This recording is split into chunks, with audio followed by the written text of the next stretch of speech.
9वां महीना जैसे चढ़े तो देसी घी का इस्तेमाल शुरू कर दें, क्योंकि इससे फिर बच्चे की डिलीवरी में आसानी हो जाती है। जो भी डाइट हम लेते हैं वो जाके ग्लूकोज में शिफ्ट हो जाती है। सो स्टमक को और आपके जिगर को बहुत काम करना पड़ता है। फैट्स जो है ना वो किसी भी तौर पर प्रेगनेंसी में प्रेफर्ड फूड नहीं है।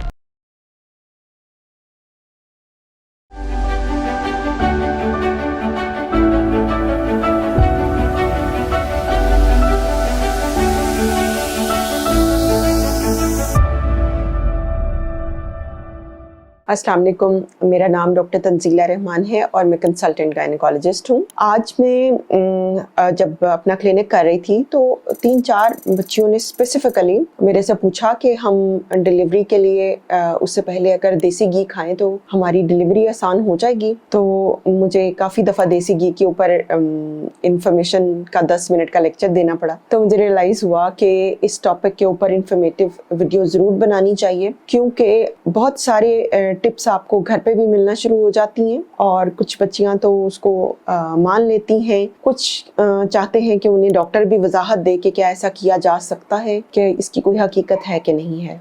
बच्चे हमारे अब पढ़े लिखे हैं और वो हर चीज़ की वजह जानना चाहते हैं। तो पहले ज़माने में तो इसके ऊपर बहुत एम्फेसिस था कि जो देसी घी है ना उसको ज़रूर कंज्यूम करना है, उसको ज़रूर आपने पीना है। दूध में डाल के पीने की एडवाइस की जाती थी और जो लड़की नहीं पीती थी उसको समझा जाता था कि इसके अंदर तो कमज़ोरी अब बैठ जाएगी और ये ताउम्र चलेगी। तो पहले महीने से भी कुछ लोग देसी घी लेते हैं, कुछ को एडवाइस किया जाता है कि 9वां महीना जैसे चढ़े तो देसी घी का इस्तेमाल शुरू कर दें, क्योंकि इससे फिर बच्चे की डिलीवरी में आसानी हो जाती है, वजाइना लुब्रिकेट हो जाता है और बच्चा फिसल के जल्दी आ जाता है नीचे। सो ये सारी मिथ्स हैं जिनको आज मैं एक्सप्लेन करूंगी। जो देसी घी है वो किस किस्म की डाइट है? देसी घी सैचुरेटेड फैटी एसिड्स है। फैट्स जो है ना वो किसी भी तौर पर प्रेगनेंसी में प्रेफर्ड फूड नहीं है, ठीक है। ये एक लिमिटेड अमाउंट में ही आप ले सकते हैं, जैसे कि खाने के अंदर घी इस्तेमाल हुआ हो, आप पराठा खा सकते हैं, इस तरह की चीज़ों में यूटिलाइज कर सकते हैं। लेकिन जब आप घी के 2 चम्मच यानी 2 टेबल स्पून लेते हैं तो जो सैचुरेटेड फैटी एसिड्स आप कंज्यूम करते हैं वो आप हजम नहीं कर पाते हैं, ठीक है। तो इससे क्या होता है, जो भी डाइट हम लेते हैं वो जाके ग्लूकोज में शिफ्ट हो जाती है। सो स्टमक को और आपके जिगर को बहुत काम करना पड़ता है जब आप देसी घी लेते हैं इसको ग्लूकोज में शिफ्ट करने में। तो क्या इसमें हकीकत क्या है कि ये जो दूध में मिला हुआ देसी घी है ये आपकी डिलीवरी को कैसे आसान कर देगा? बेसिकली पहले ज़माने में इसको इसलिए भी एडवाइस किया जाता था कि लड़कियों की न्यूट्रिशन के ऊपर तवज्जो नहीं दी जाती थी। प्रेगनेंसी या फिर प्रेगनेंसी से बाद डिलीवरी एक ऐसा पीरियड होता था जिसमें उसकी न्यूट्रिशन, उसकी ग़िज़ा के ऊपर तवज्जो दी जाती थी। तो इसलिए माएँ कहती थी कि देसी घी डाल के पियो, ठीक है।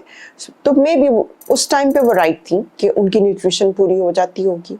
लेकिन अब जो इरा आ रहा है, जो बच्चियां वेल नरिश्ड आती हैं हमारे पास, तो उनको देसी घी की ऐसा ज़रूरत नहीं है, क्योंकि देसी घी डायरेक्ट आपकी डिलीवरी, आपके बच्चे या फिर उसके ऊपर आपके वजाइना के ऊपर अफेक्ट नहीं करता। जो देसी घी है वो आपकी डिलीवरी के दौरान किसी भी तौर पे हेल्प नहीं कर सकता।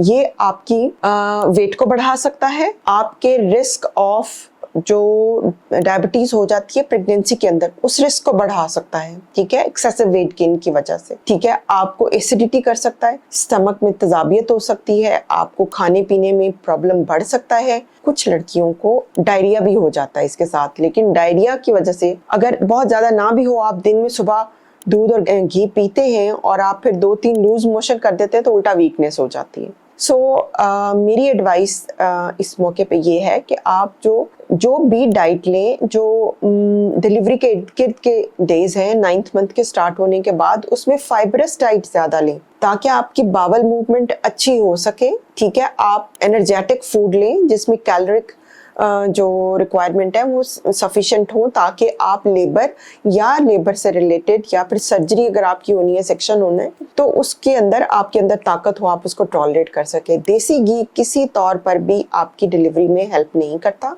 सो मेरी रिकमेंडेशंस हैं कि आपने देसी घी नहीं लेना। इस तरीके से कि दूध में डाल के उसको पी लें।